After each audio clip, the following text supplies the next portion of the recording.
Il y a un truc qui me frustre en ce moment, c'est la façon dont les gens parlent de l'IA.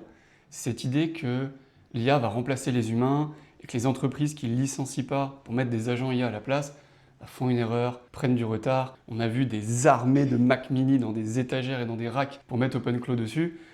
Pourquoi faire ça? Pourquoi? Honnêtement, je pense que c'est vraiment tout l'inverse. Il n'y a clairement pas besoin de licencier des gens pour booster la productivité dans son entreprise. Et j'ai envie d'avoir ce débat, j'ai envie d'en discuter. Si vous êtes d'accord avec moi, dites-le moi. Si vous n'êtes pas d'accord, dites-le moi aussi. Il y a un moment, c'était la mode. Les grosses entreprises américaines ont commencé à licencier en masse. Le discours c'était « on n'a plus besoin d'autant de monde, les agents IA vont faire le boulot ». Et on aurait pu y croire. Très honnêtement, on était à ça d'y croire. Et maintenant, on commence à voir le retour de bâton. Les projets ont du mal à se tenir sans humain derrière, la qualité se dégrade, les organisations ont perdu en compétences. Et ça, c'est pas que l'IA marche pas, c'est que l'approche est mauvaise. Et ça, on a eu plein d'exemples. Klarna qui a viré 700 personnes et qui les a re-recrutées, Google a fait pareil, McDonald's a fait pareil, les autres entreprises, voilà, Air Canada, c'est juste des exemples. Le CEO de Klarna a admis que ce licenciement abusif était clairement une erreur. Et en fait, c'est pas la bonne approche. Aujourd'hui, clairement, il y a des gens qui vont se faire remplacer par l'IA, mais pas de la façon dont on pense. Ce ne sont pas les humains que l'IA va remplacer, ce sont les humains qui n'utilisent pas l'IA qui vont se faire remplacer par ceux qui l'utilisent. Et la différence, elle est énorme en termes de productivité dans ces deux segments de personnes, ceux qui l'utilisent et ceux qui ne l'utilisent pas. Et ça, les entreprises commencent déjà à le comprendre. On voit des recrutements autour de profils qui maîtrisent l'IA, qui sont assistés, peu importe leur domaine, avec de l'intelligence artificielle. Et pour moi, la bonne vision de l'IA, c'est un peu ça. C'est pas voir l'IA comme un remplacement, mais l'IA comme un multiplicateur. Et c'est ce qu'on a pu voir avec un rapport d'OpenAI, donc peut-être qu'ils ont fait ça avec un biais pour mettre en avant leur outil, mais ça montre quand même quelque chose d'assez intéressant. Et l'idée, c'est de dire que les gens, on peut les connecter à une intelligence artificielle, les faire travailler avec une intelligence artificielle et faire en sorte qu'ils soient plus productifs. Ils avaient fait des benchmarks là-dessus. Grosso modo, ce qu'il faut retenir, c'est que quand tu utilises l'IA en tant qu'humain, tu peux produire plus. Ta personne a une capacité supplémentaire de production. Et donc concrètement, si tu as 10 personnes dans ton équipe ou dans ton entreprise, plutôt que d'en virer 5 pour les remplacer par des agents IA, installe des agents IA, forme tes équipes à les utiliser et tu te retrouves avec une capacité équivalente à 20 personnes. Et pour moi, il faut plutôt avoir une vision de croissance. C'est tellement plus intéressant que de toujours vouloir niveler par le bas. Et le problème, c'est que les gens ne sont clairement pas formés. Et c'est normal, ça va trop vite. Personne ne peut vraiment maîtriser tout ce qui sort. Mais dans 2-3 ans, il y a les gens qui se seront formés et il y aura les autres. C'est un peu bête, mais c'est vrai. Sauf que ceux qui se seront formés pourront être 4-5 fois plus productifs qu'avant. Et il va y avoir une hyper compétitivité qui va en fait creuser l'écart de façon très nette entre ceux qui performent et les autres. Et en fait, la valeur que tu vas apporter sur le marché en tant qu'employé, la compétence que tu vas apporter, tu ne pourras pas rivaliser si tu n'es pas capable d'utiliser l'IA dans ton quotidien. Et il y a beaucoup de gens qui pensent qu'on est déjà à la fin de la vague, qu'il est trop tard. Ça, je le vois, des gens qui me disent « ouais, mais je ne maîtrise pas l'IA ». C'est juste qu'elles ne savent pas comment s'y prendre pour maîtriser. Et il y a un FOMO. Et en fait, il est clairement pas trop tard. Certes, ça va vite, mais pas tant que ça. Il y a le temps d'agir, il y a le temps de se former. Et ce que je vois chez mes clients surtout, c'est que les dirigeants, ils commencent à se sensibiliser. Mais ça avance encore doucement, je trouve que le rythme, il est assez léger.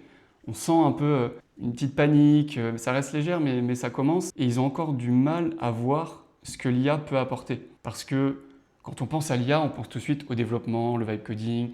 Les ingénieurs, les développeurs, ils vont forcément, naturellement tendre vers les IA. C'est des outils qui sont clairement faits pour eux.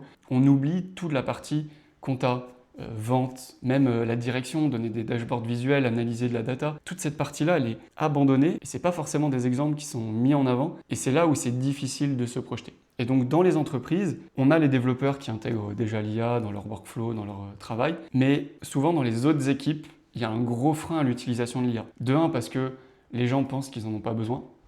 Je le dis clairement, tout le monde a besoin de l'IA. Tout le monde peut l'utiliser. Tu as une entreprise, je te garantis qu'absolument tous tes employés peuvent être 2-3 fois plus productifs avec de l'intelligence artificielle. Je ne te parle pas juste d'un chat GPT que tu installes et tu leur dis vas-y discute et envoie des PDF. Non, non. Des vrais agents, des vrais systèmes, on peut aller chercher une productivité qui est énorme. Ils n'ont pas forcément envie d'utiliser l'intelligence artificielle. Il y a une réticence, il faut faire extrêmement attention aux employés qui sont réticents. Je sais que ça reste de l'humain, mais il faut trouver la bonne approche pour leur faire comprendre qu'intégrer l'intelligence artificielle dans leur travail, c'est possible et ça peut vraiment leur bénéficier. Et ce que ça traduit, ça, c'est que toi, si tu es dirigeant d'une entreprise ou tu es manager, en fait, il va y avoir un écart significatif qui va se creuser entre des équipes qui vont utiliser l'IA et des équipes qui ne vont pas l'utiliser, que ce soit de la vente, du marketing, de la compta ou même la direction.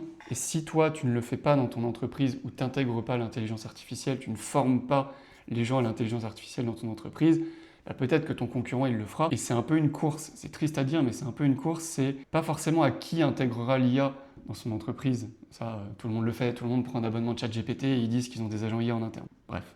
Qui va l'intégrer de façon concrète dans des vrais process et dans des vrais systèmes pour absolument toutes les personnes dans son entreprise, avec une formation assez avancée pour toutes ces personnes, pour être sûr que chaque individu puisse être 2-3 fois plus productif. Et l'écart, il va être énorme. Et même en tant que dirigeant, si jamais tu as des agents IA qui vont te donner des retours critiques, par pitié, mets ton ego de côté, arrête de penser que tu peux tout gérer tout seul, c'est pas forcément possible. Accepte le fait de te faire aider, même par des intelligences artificielles. Et ça, c'est déjà des choses que j'ai mis en place pour certains des dirigeants avec qui j'ai travaillé. C'est des dashboards de visualisation avec de l'intelligence artificielle qui va analyser la donnée de ton entreprise pour te faire des retours. Le but, c'est pas forcément qu'elle te remplace. Le but, c'est qu'elle t'assiste pour que tu sois boosté. Et c'est ça vraiment la vision que je veux réussir à faire comprendre.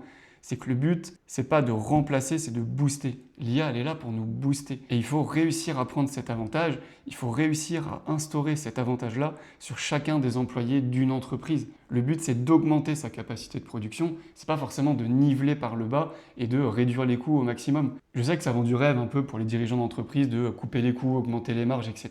Mais ça tient pas dans la durée. Il faut que tu sois dans cette vague de croissance plutôt que de réduction des coûts. Et même au-delà d'un point de vue business, d'un point de vue humain, c'est beaucoup plus intéressant. Je pense que les employés, ils n'ont pas envie d'avoir peur de se faire remplacer par un agent IA. Ils ont envie d'être rassurés par un patron qui leur installe des agents IA et qui leur fait comprendre « je veux pas me séparer de toi, je veux que tu sois plus efficace dans ton travail, je veux que ton travail il soit plus fluide ». Et je pense que si les employés ils comprennent ça, qu'ils sont assistés, que leur travail est beaucoup plus stimulant, qu'il y a plus de productivité, je pense que c'est vraiment un win-win pour tout le monde. Donc pour résumer, non, l'IA ne va pas remplacer les gens, mais si les équipes des entreprises ne se forment pas à l'utiliser, quelqu'un d'autre le fera. Et cette boîte-là, elle sera beaucoup plus compétitive. La question, c'est pas est-ce que je dois m'y mettre? La question, c'est combien de temps est-ce que je peux encore attendre comme ça? Personnellement, j'ai fait mon choix. J'ai pas envie de faire partie des personnes qui vont se faire bouffer, mais plutôt dans le camp des 2, 3, 4, 5 fois plus productifs. J'essaye toujours d'aller chercher le plus de productivité grâce à l'intelligence artificielle, des systèmes, des agents IA, des dashboards internes. C'est vraiment un tout qui est vraiment très puissant. Et je peux aussi t'aider si tu as une entreprise ou que tu es freelance pour te montrer comment tu peux booster toi ou tes équipes, tout simplement. Je mets tout dans la description si tu veux aller discuter IA, partager ta vision, que tu sois d'accord ou non avec moi. Pour moi, c'est toujours un plaisir d'échanger tant que c'est constructif. Et n'hésite pas à prendre rendez-vous, ça sera vraiment avec plaisir.